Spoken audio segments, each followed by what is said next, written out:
Welcome back to 23-Minute Reads with me, Mya D. This is kind of like my virtual book club because in these 5 minute or so videos, I share with you my takeaways from my current reading.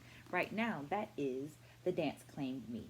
As a part of my 23 to 23 challenge, I'm reading 23 minutes per day, every day, as an action of self love, as an investment into myself, and as a way of providing myself with some consistency in an ever changing world. Hoping that you will join me along in this journey by liking this video, subscribing to the channel, and leaving some comments down there in that comment section so that there's an actual dialogue going on. Having in mind that while I have several decades of experience as an educator, a performer, and a curriculum writer, I'm not the know all be all for this book. I'm simply providing a space for dialogue. Well, this week I read pages 201 through the end. Let me get my notes so I can give you my three takeaways. Takeaway number one is casting. This area of the book describes Primus's intentional work on how her legacy would continue. She is uber specific about who can handle her choreography, even at one point opting for a male to perform one of her solos.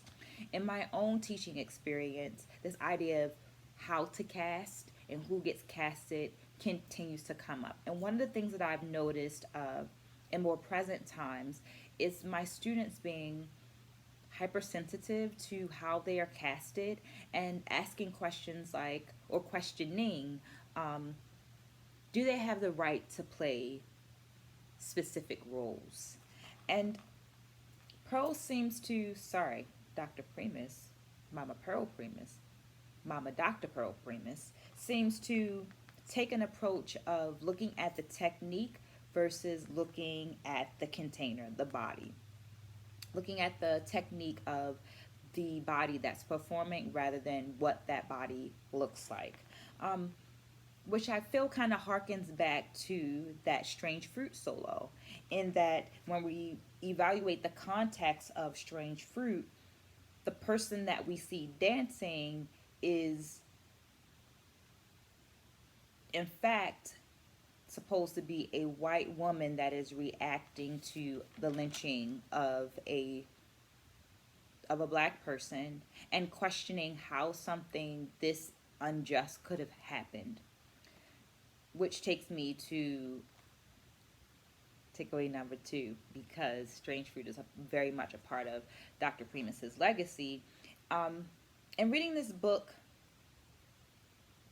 the impact that Dr. Primus had on dance education is so evident. But as someone who graduated from my undergraduate studies as a dance teacher, Dr. Pearl Primus did not come up in my dance education coursework. And I wonder why, and I wonder how that can be different in the future, which takes me to takeaway number three, which is charge. I feel this quote from Dr. Pearl Primus about the one of the last couple of sections of Strange Fruit speaks to that. And our takeaway is charge. So the quote reads, as you come up, it's not just flinging the arms up in the air when the run begins. It's almost as if you're gathering the consciousness of mankind. You're gathering up everything in order to make that last final pull down gesture that this injustice may never be repeated. So, how can I, in my own action, make sure that Dr. Pearl Primus's legacy is spoken about in relation to dance education? But also, how can I continue to be an arts activist, right? An artivist that uses my art to speak to the injustices that are going on, to how can I teach in a way that is inclusive and builds senses of belonging, right? So what can I do in my own action to make sure that these injustices are not repeated?